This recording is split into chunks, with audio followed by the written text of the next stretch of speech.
Data is really critical to quality improvement because it's impossible to know your problems without objective measures of what they may be.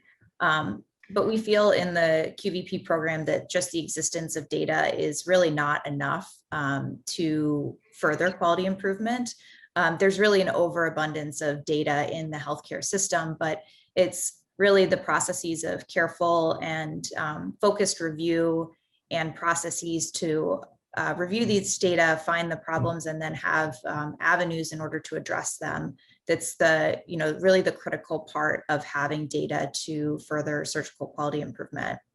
And data also gives you the ability to measure your progress on quality improvement. When you create a quality improvement project or program, it's really difficult to assess if you're doing the right thing or if what you're doing is truly working without having data to monitor that and kind of check in on your progress as you go. So systems are what accompany data in order to make it useful to clinicians and to anyone that's involved in surgical quality improvement. So a system may be a process of how often data is reviewed, in what format it's reviewed, and then what are the outputs of that review, who looks at it, if there's a problem identified, how is that dealt with and by whom? So all of those, creating that sort of process into a system that works for the local environment and the local hospital is really important to be able to put data to good use.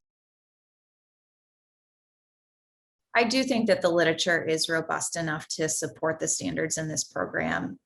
There's a lot of face validity to these concepts that have been developed, but I do think that the literature also supports the framework of these concepts as well. It's very important to identify where there's still, gaps in the literature and where it can continue to be developed. But I do think, particularly around the standards of data and use of data, that there's a lot of really robust literature out there supporting these concepts.